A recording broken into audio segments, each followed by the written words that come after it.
Hello guys, welcome to Tamil crypto tutorials. இந்த video நம்ம என்ன பார்க்க போகிறோம் அப்படின்னா, நிறைய யூசர்ஸ் வந்து தொடர்ந்து கேட்கக்கூடிய ஒரு கொஸ்டின் என்ன அப்படின்னா, ஃபாரெக்ஸ் சைட்ஸ்லாம் வந்து லீகலாக ப்ரோ யூஸ் பண்ணலாமா? அதே மாதிரி binary, Binomo, option trading, IQ option, so இந்த மாதிரிப்பட்ட நிறைய சைட்ஸ் சரியா, இதெல்லாம் வந்து இந்தியாவில் லீகலாக ட்ரேட் பண்ணலாமா, இது மூலமாக ஏர்ன் பண்ணலாமா, இந்த மாதிரி கொஸ்டின்ஸ் வந்து நிறைய பேர் கேட்டுருக்கீங்க. அதுக்கான ஆன்சர்ஸ் தான் இந்த வீடியோவில் வந்து பார்க்க போகிறோம். அது மட்டும் இல்லை, கொஞ்ச நாளாகவே வந்து நிறைய ட்ரேடிங் ரிலேட்டடாக இருக்கவங்களுக்கு ரிசர்வ் பேங்க் ஆஃப் இந்தியாவிலேருந்து ஒரு அலர்ட் மெசேஜ் வந்துக்கிட்டே இருக்கும். அன்ஆதரைஸ்ட் ஃபாரெக்ஸ் ட்ரேடிங் பிளாட்ஃபார்மாக யூஸ் பண்ணாதீங்க அப்படின்னு இங்கிலீஷ்லேயும் தமிழ்லேயும் மெசேஜஸ்லாம் வந்துட்டுருக்கு. ஸோ இதுக்கெலாம் காரணம் என்ன அப்படின்னு பார்த்தீங்கன்னா, இந்த சைட்டுக்குள்ளே நீங்கள் வந்து போய் பார்த்தாலே தெரியும். இந்த பேஜ் தான் வந்து ஓப்பன் ஆகும். ரிசர்வ் பேங்க் ஆஃப் இந்தியாவிலேருந்து வரக்கூடிய மெசேஜுக்குள்ளே போனீங்கன்னா அந்த சைட் தான் ஓப்பன் ஆகும். ஸோ நீங்கள் கேட்ட எல்லாமே வந்து, அதாவது forex trading, Binomo, IQ option, so இந்த மாதிரி ஒலிம்பிக் ட்ரேட், இந்த மாதிரி நிறைய சைட்ஸ் வந்து நிறைய யூடியூப் இதிலலாம் வந்து ப்ரொமோட் ஆகி நீங்கள் வந்து பார்த்துருப்பீங்க. எக்ஸ்என்எக்ஸ், ஆட்டவர்ஸ், ஸோ இந்த மாதிரிப்பட்ட சைட்ஸ் எல்லாமே, ஸோ இது எல்லாமே முழுக்க இந்தியாவில் வந்து இல்லீகல். சரியா? ஸோ அந்த மெசேஜ் தான் கவர்மெண்ட் சைடில் வந்து நமக்கு வந்து 2-3 மாதத்துக்கு ஒருக்கா அப்பப்போ அலர்ட் மாதிரி கொடுத்துட்டே இருக்காங்க. காரணம் என்ன அப்படின்னா, நிறைய யூசர்ஸ் வந்து ட்ரேட் பண்ணிட்டு தான் இருக்காங்க. இதோட ரிஸ்க் வந்து தெரியாமல் வந்து பண்ணிகிட்ருக்காங்க. சரியா? ஸோ இது மூலமாக நீங்கள் வந்து ஃபண்டு லாஸ் ஆனாலும், அந்த புரோக்கர் உங்களை ஏமாற்றினாலோ, ஆர் வந்து ஒரு ஸ்டாப் லாஸ் கண்ட் ஆகிட்டு, ஆர் சம்திங் ஏதோ ஒரு இஷ்யூனால உங்கள் ஃபண்டு லாஸ் ஆச்சுன்னா கூட நீங்கள் வந்து இந்த புரோக்கர்ஸ்ட்டாக கம்ப்ளைண்ட் பண்ணி புரோக்கர்ஸ் வந்து சப்போர்ட் பண்ணல அப்படின்னா உங்களால் வந்து கவர்மெண்ட்டில் வந்து கம்ப்ளைண்ட் பண்ண முடியாது. ஏன்னா இந்த சைட்ஸ் எதுவுமே வந்து இந்தியாவில் ரெஜிஸ்டர் பண்ண சைட் கிடையாது. ஸோ அதனால் இது மூலமாக நடக்கக்கூடிய லாப நஷ்டம் எல்லாமே நம்மளை சார்ந்ததாக தான் இருக்குமே தவிர யாரும் வந்து நமக்கு சப்போர்ட் பண்ண மாட்டாங்க. சரியா? அது மட்டும் கிடையாது, இந்த சைட்லாம் நீங்கள் யூஸ் பண்ணுறது மூலமாக ஏதோ ஒரு வகையில் மணி லாண்ட்ரிங் வந்து பண்ணிகிட்ருக்கீங்க. அது எப்படி நான் மணி லாண்ட்ரிங் நான் பேங்க் மூலமாக பண்ணுறேன், விட்ரா எடுக்கிறேன், ஸோ இந்த மாதிரி நீங்கள் நினைக்கலாம். இந்த சைட்ஸ் எல்லாமே இந்தியாவில் வந்து ரெஜிஸ்டர் பண்ணது கிடையாது. ஸோ அப்போது இவங்களாம் வந்து பார்த்திங்கன்னா கவர்மெண்ட் வந்து டேக்ஸ் வந்து பே பண்ண மாட்டாங்க. அதே மாதிரி நீங்கள் இதில் டெபாசிட் பண்ணி ட்ரேட் பண்ணுறீங்கன்னா, ஒரு 10 பேர் ட்ரேட் பண்ணுறீங்கன்னா 8 பேர் லாஸ் தான் ஆவீங்க, 2 பேர் தான் ப்ராஃபிட் எடுப்பீங்க. ஸோ அப்போ 8 பேரோட ஃபண்ட் வந்து இந்த சைட்ஸுக்கு வந்து ஏதோ ஒரு வகையில் இன்டைரக்டாக வந்து போகுது.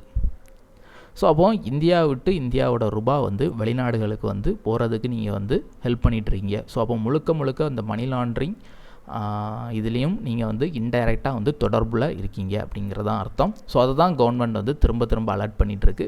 ஸோ இது எல்லாமே இல்லீகல் சைட். இதை பயன்படுத்துறது, ட்ரேட் பண்ணுறது எல்லாமே வந்து இந்தியாவில் வந்து இல்லீகல். சரியா?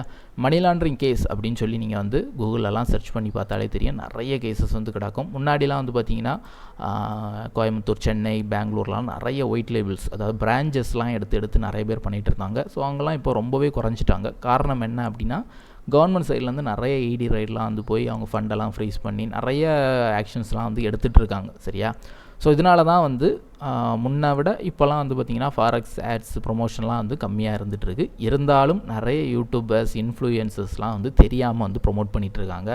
கோர்ஸ் செல் பண்ணுறவங்க, ரெஃபரல் கமிஷனுக்காக ப்ரொமோட் பண்ணுறவங்க, அதே மாதிரி சிக்னல் கொடுத்து காசு சம்பாதிக்கிறவங்க, இன்ஸ்டாகிராம் இன்ஃப்ளூயன்சர்ஸ், ஸோ இந்த மாதிரி நிறைய பேர் வந்து தெரியாமல், அறியாமைனால் வந்து என்ன பண்ணிகிட்ருக்காங்கன்னா, லீகல் இதெல்லாம் வந்து லீகலாக பண்ணலாம் அப்படின்லாம் சொல்லி ப்ரொமோட் பண்ணிகிட்ருக்காங்க. ஸோ அப்படிலாம் கிடையாது. இந்த சைட்ஸ் எல்லாமே முழுக்க இல்லீகல் தான். சரியா? ஒரு 5 இயர்ஸ் முன்னாடி 2019-20 இந்த டைம்லலாம் நம்ம சேனலில் பார்த்துருந்தா கூட நான் வந்து ஃபாரெக்ஸ் வீடியோஸ் வந்து கொஞ்ச நாள் வந்து போட்டுட்டு இருந்தேன். அதுக்கு பிறகு போன இயர் 1 இயர் முன்னாடி வந்து பார்த்திங்கன்னா ஒரு சில இஷ்யூஸ் ஃபேஸ் பண்ண பிறகு டோட்டலாக நம்ம இது இல்லீகல் அப்படின்னு தெரிஞ்ச பிறகு இது பயன்படுத்தக்கூடாதுன்னு சொல்லி டோட்டலாக எல்லா வீடியோஸுமே நான் வந்து டெலீட் பண்ணியிருப்பேன், ரிமூவ் பண்ணிவிட்டு டோட்டலாக ஃபாரெக்ஸ்லேருந்தே வந்து லெஃப்ட் ஆகிருப்பேன். சரியா? ஸோ இதெல்லாம் வந்து முன்னாடியே நான் வந்து வீடியோ போட்டிருக்கேன். இருந்தாலும் இப்போ நிறைய ப்ரொமோஷனும் நிறைய பேர் பண்ணிகிட்டு இருக்கிறதுனாலையும் திரும்பவும் வந்து நான் வந்து ஒரு அலர்ட் மாதிரி வந்து கொடுக்குறேன். ஏன்னா இந்த சைட்ஸில் நீங்கள் ஃபண்டு லாஸ் பண்ணிங்கன்னா கவர்மெண்ட் வந்து சப்போர்ட் பண்ணாது. அதே மாதிரி இதில் யாருக்கு அதிக பிரச்சனை வரும் அப்படின்னா, இதை ப்ரொமோட் பண்ணுறவங்களுக்கு. சரியா? Influencers, YouTubers, so course sellers, class வச்சு நடத்துகிறவங்க, அதே மாதிரிப்பட்டவங்களுக்கு தான் ரொம்ப டேஞ்சர். அவங்களுக்கு தான் மெயினாக பிரச்சனை வரும். யூசர்ஸுக்கு அந்த அளவு ப்ராப்ளம் வர்றது கம்மி. ஏன்னா நீங்கள் தான் வந்து ஏதோ ஒரு பெனிஃபிட்டுக்காக இந்த புரோக்கர்ஸ் வந்து ப்ரொமோட் பண்ணிகிட்ருக்கீங்க. எக்ஸாம்பிள் உங்களுக்கு புரிகிற மாதிரி சொல்லணும்னா, டிடிஎஃப் வாசன் அப்படின்னு ஒரு பைக்கர் வந்து கேள்விப்பட்டிருப்பீங்க. ஸோ அவர் ரீசெண்டாகவே கீழே விழுந்து கையை உடைச்சார். ஆனால் அவரை பிடிச்சி ஜெயிலில் போட்டிருந்தாங்க 1 மந்த். ஏன்னு நீங்கள் நினைக்கலாம், அவர் தானாக பைக்கை ஓட்டிகிட்டு போய் கீழே விழுந்து அவருக்கு தான் அடிபட்டு, ஆனால் அவரையே பிடிச்சி ஜெயிலே போட்டிருந்து. ஏன் அப்படின்னா, ஒருத்தர் வந்து ஒரு பிரபலமான ஒருத்தர் வந்து இன்னொருத்தங்களுக்கு முன்னுதாரணமாக இருக்கணுமே தவிர ஏதோ ஒரு இல்லீகல் ஆக்டிவிட்டிஸ் பண்ணாங்கன்னா அவர் மூலமாக மற்றவங்களும் வந்து பாதிப்படைவாங்க. அந்த நோக்கத்தில் தான் கேஸ் ஃபைல் பண்ணியிருந்தாங்க. சேம் இது வந்து இங்கே ஃபாரெக்ஸ்லேயும் அப்ளை ஆகும். நீங்கள் ப்ரொமோட் பண்ணுறீங்க, யார் வந்து எதாவது பண்ணுறீங்க அப்படின்னா அந்த ஃபஸ்ட்டு அஃபெக்ட் ஆகிறது நீங்கள் தான். ஏதோ ஒரு கேஸ் ஃபைல் ஆகுதுன்னா உங்களை தான் ஃபஸ்ட்டு வந்து உங்கள் மேலே தான் மணி லாண்ட்ரிங் கேஸ் வந்து ஃபைல் பண்ணுவாங்க. சரியா? ஏன்னா நீங்கள் தான் இதை ப்ரொமோட் பண்ணுறது, யார் வந்து அது மூலமாக பெனிஃபிட் எடுக்கிறது, அந்த மாதிரி சொல்லி கவர்மெண்ட் சைட்லேருந்து ஃபைல் பண்ணுறதுக்கு வாய்ப்புகள் உண்டு.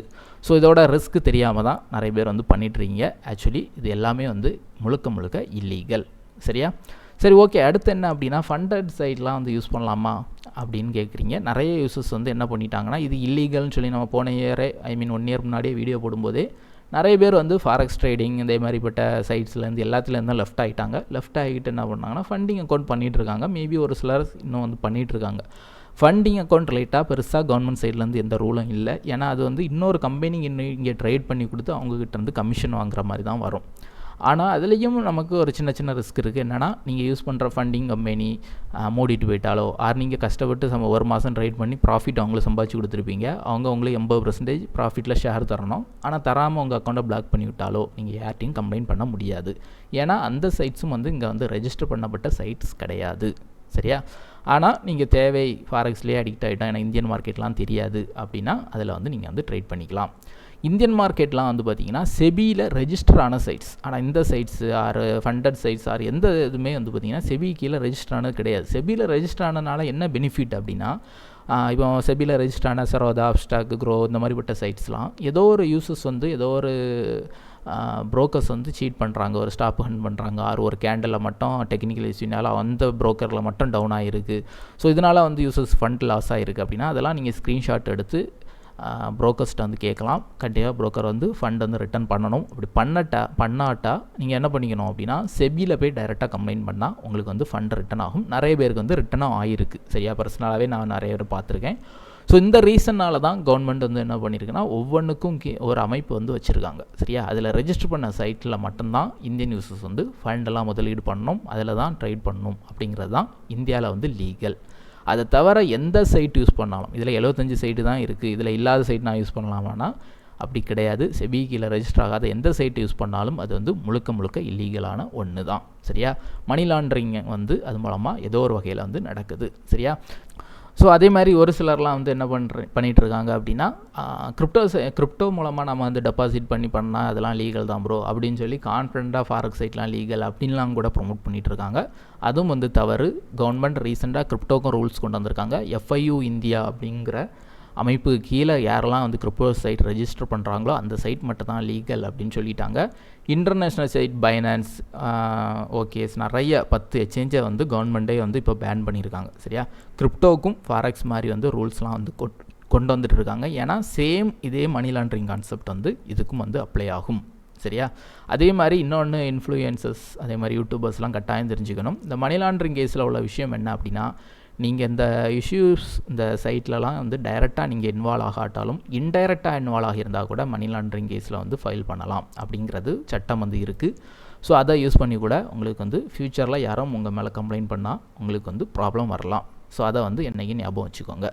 ஓகே கைஸ், இதுதான் நீங்கள் கேட்ட கொஸ்டினுக்கான ஆன்சர்ஸ். நீங்கள் யூஸ் பண்ணிகிட்ருக்க பெரும்பாலான ஃபாரெக்ஸ் சைட்ஸ் வந்து இல்லீகல் தான். ஒன்லி INR ரிலேட்டடான ஃபாரெக்ஸ் பேஸ், அதாவது செபி கீழே ரெஜிஸ்டர் பண்ணி ஒரு 4 பேஸ் வந்து இருக்குது, சரோதா அந்த மாதிரி, அந்த ஃபாரெக்ஸ் பேஸ் தவிர மிச்சம் எல்லாமே வந்து இல்லீகல். அதே மாதிரி IQ ஆப்ஷன், பைனமோ, ஒலிம்பிக் ட்ரேட் இதே மாதிரி பட்ட நிறைய சைட்ஸ் வந்து ப்ரொமோட் ஆகிட்டு இருக்கும். நிறைய பேர் ப்ரொமோட்டும் பண்ணுவாங்க. இருந்தாலும் இதுவும் வந்து முழுக்க இல்லீகல் அப்படிங்கிறத தெரிஞ்சுக்கோங்க. ஓகே கைஸ், தேங்க்யூ ஃபார் வாட்சிங்.